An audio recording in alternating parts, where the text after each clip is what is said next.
você tá há quanto tempo já trabalhando em televisão? Eu sabia que você ia perguntar isso. 50 anos. Beto Costa é a maior lenda da televisão brasileira e provavelmente o maior contador de histórias também. Trabalha em televisão há mais de 50 anos. Passou pelas TV Tupi, SBT e Globo. Atualmente é o diretor de criação da TV Record. Já trabalhou com praticamente todos os maiores nomes da televisão brasileira. Silvio Santos, Faustão, Flávio Cavalcante, J. Silvestre, Carlos Imperial, Marcos Mion, Gugu, Xuxa, Rodrigo Faro, Márcio Garcia, Chico Anísio, Ronald Golias, Manuel da Nóbrega, Carlos Alberto de Nóbrega, Bibi Ferreira, Dercy Gonçalves, Tom Cavalcante, Eliana, Fábio Porchat, Sabrina Sato, e comigo também. Criou quadros lendários como Namoro na TV, Arquivo Confidencial e Sexolândia. Ganhou por 3 anos seguidos o Antena de Ouro como melhor diretor de televisão. Por 16 anos, foi o homem de confiança de Silvio Santos. Dirigiu o Domingão do Faustão durante 10 anos áureos. Com vocês, Deusdedite Pérez Costa, o Deto Costa. Comecei em Recife, né? Fazendo televisão. E aí apareceu um vilão chamado Videotape. Aí Videotape apareceu, desempregou todo mundo.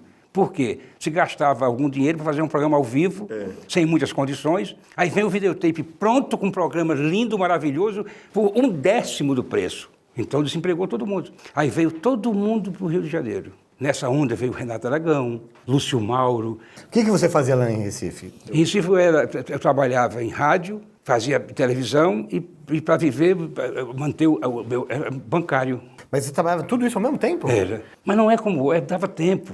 O tempo antigamente, porque você não tinha responsabilidade, eu não tinha família, então eu só cuidava de uma pessoa, eu. Entendeu? Quando eu chegasse tarde, ninguém reclamava, porque eu que chegava tarde, eu que ia reclamar.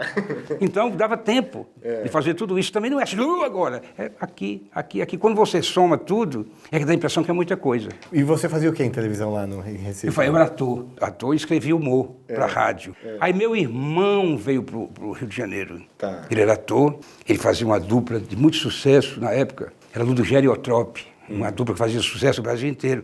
E ele me sustentava, eu não tinha dinheiro. E ele falava, não, você não pode ir embora, porque as pessoas falam que você tem futuro. Eu digo, mas o que é que eu sou o único cara do mundo que trabalha em televisão de graça, senão você está investindo. Se você for embora, ninguém vai chorando atrás de você. Insista, eu sustento você.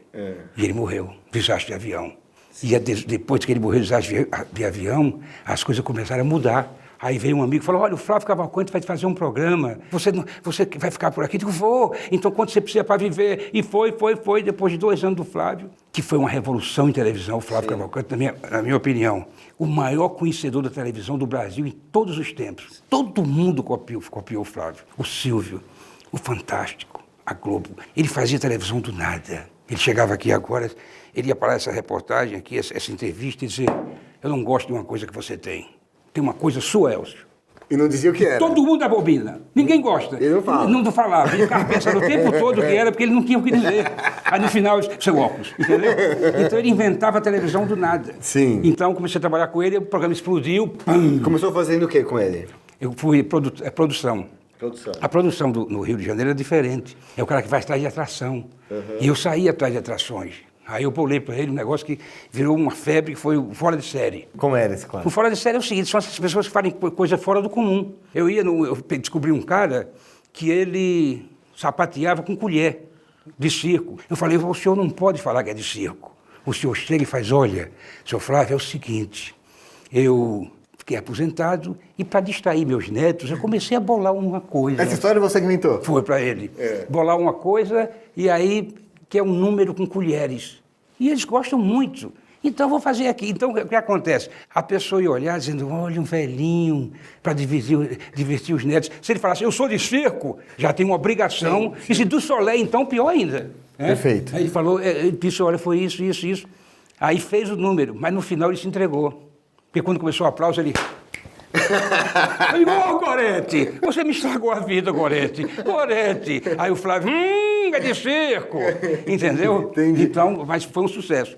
E outro dia, lá também eu vendo um dia uma reportagem, aí tinha, esse é o homem mais bonito do Brasil.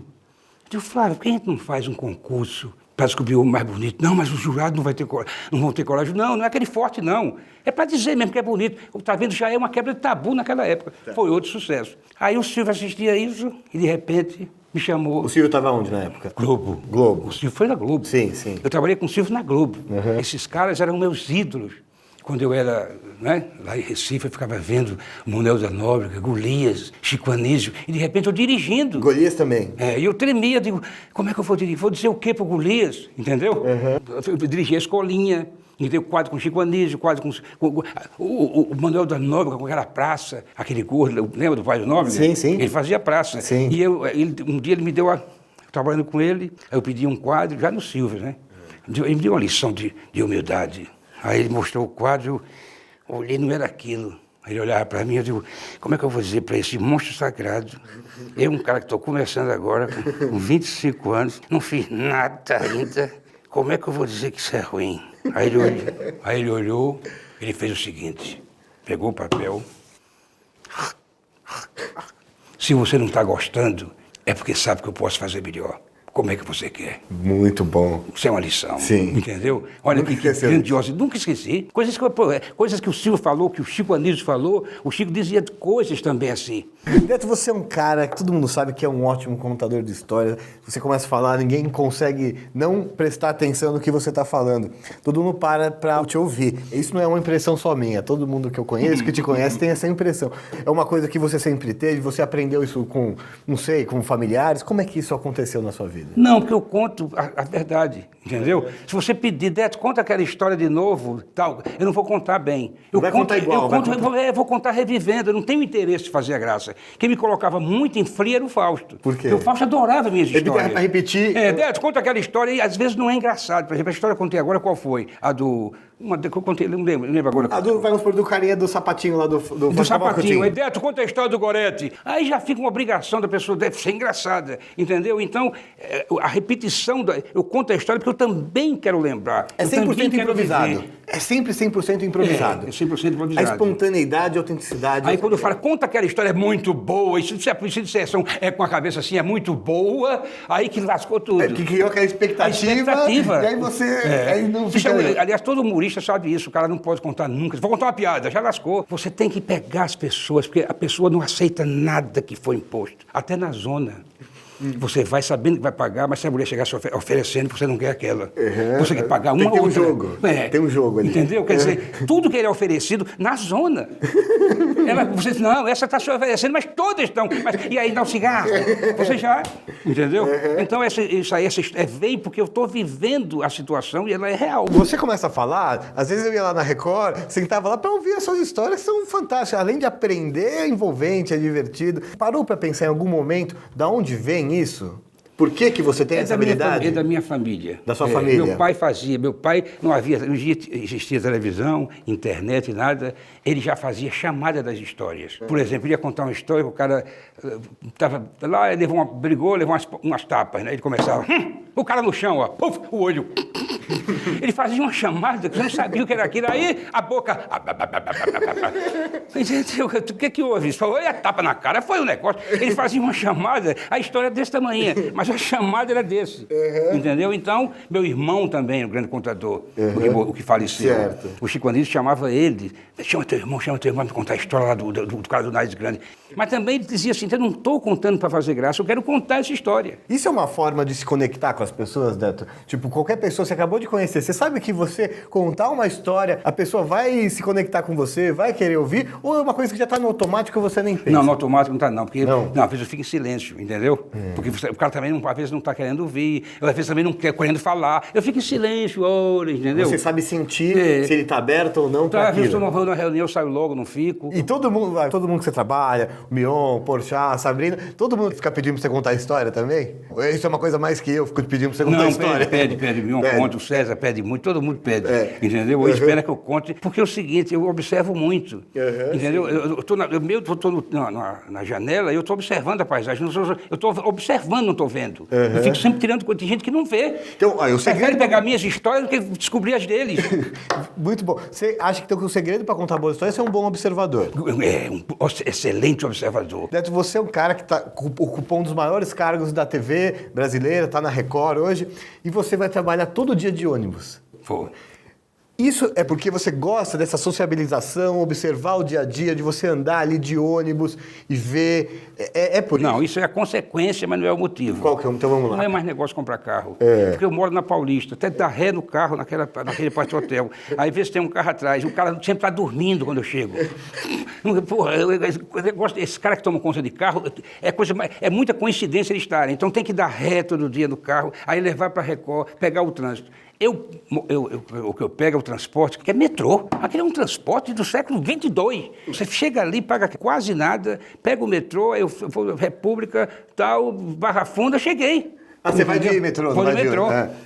Às vezes eu volto de ônibus, que é para pegar poesia. Às vezes volta a pé. Já te encontrei voltando a pé. Ah, também. Voltando da Record até Paulista a pé. Amanhã é dia dessa andada. Eu acho chato dirigir carro. Eu de carona, o cara inventa, vamos para Santos agora. Eu digo, opa, Santos eu gosto muito, bora lá.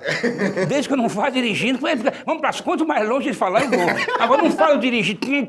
É muito cálculo e moto. É muito angustiante eu dirigir carro. Você anda de metrô, de ônibus, a pé para São Paulo. O que você tira dessa experiência que as pessoas não tiram porque evitam, de repente, andar a pé e tal? Não, independe de você não tem o senso de observação. Isso é uma coisa muito nordestino. O nordestino, sabe, ele encolhe-se e fica num canto olhando todo mundo assim. Um dia eu estava num enterro lá no Nordeste, já era mais ou menos às 11 da noite, estava todo mundo lamentando, até o pai do amigo meu. Aí chegou um tal de Tomba, chegou e disse, olha, soube de um lance aí. A amante vem, diz que vai quebrar o palco, o defunto vai levantar. Ninguém foi embora. Quem perdeu baixaria? Mas ela não foi. Eu fiquei até 5 da manhã com sono, mas ela não foi. Alguém foi lá. Quem foi lá convencer entendeu? Você, além de ser um ótimo contador de história, você ouve muitas histórias, porque você é diretor de TV, de pessoas vendendo ideias para você, fazendo pitch de apresentação, seja de formato de programa, ideias e tudo mais. O que é um pitch bom? O que é um cara que senta lá na sua frente para te convencer que ele tem uma ideia boa, te vender uma ideia boa? A televisão é um negócio tão complicado, tão difícil, que nem o Ibope sabe que vai dar certo. Porque o Ibope acerta quem vai ser governador, mas não acerta se aquele programa vai ser sucesso. Sim. Então o jeito que vai vender, ele acredita naquilo. Ele vai dizer, isso aqui é Ibope certo. Não existe essa base, entendeu? Não tem essa lógica. Você tem um canal para tirar. O cinema não tem. Você está lá, você vai até o fim do filme. Perfeito. Aí depois você dá a sua opinião. A televisão entra um comercial, você passa o canal, muda, tem um macaco falando inglês, você não volta. Não tem, ninguém segura esse macaco falando inglês. Entendeu? A mudança do canal é um perigo que você tem lá. O cara não volta. O comercial é o motivo de existir de televisão e é o maior vilão da televisão. Você gosta muito da analogia dos exemplos do macaco que fala inglês, do macaco que fuma? Por que você gosta tanto das histórias do macaco? Porque o macaco é o símbolo do nada, né? Então, um macaco fumando, não é nada. Mas acontece o seguinte, a televisão, o grande segredo é o seguinte, aliás, você consegue um grande segredo de televisão, porque você faz uma ideia que dá torcida. A pessoa torce por você. O segredo do mundo é a torcida. O futebol existe por causa da torcida, o filme... O cara torce por aquele, sabe, é o 007, entendeu? A novela é a torcida para aquele cara terminar com aquele formando. O que você faz tem isso. Além de divertir, você dá um clima de tensão, de medo, e vai apanhar, vai dar a cara e dá a torcida por você. Sim. Entendeu? Tem ingredientes de sucesso. O Spielberg é um cara muito simples. O Spielberg, como é que foi aquele negócio do tiro? Que foi uma cena que todo mundo tenta fazer aquilo e não consegue, né? Lembra aquele cara... Ele matou o cara com aquele chicote e tal. Do Indiana Jones? Foi, Indiana Jones. Ele falou, não, a gente ia fazer a cena... E o cara ensaiou, aí chegou o cara lá, o Harrison Ford, falou, estou com dor de barriga, eu comi a comida lá, fez mal, tal. O que a gente faz? Dá um tiro no infeliz. Dá um tiro no infeliz. Ele pum. Aí virou uma cena inesquecível. Você gosta muito de cinema também, né? Gosto. Você acompanha muito? Já contei muito. Assisti de novo ontem o Perfume de Mulher. Tem duas coisas que eu admiro, que eu tenho frustração na vida. É escrever um filme e escrever uma novela.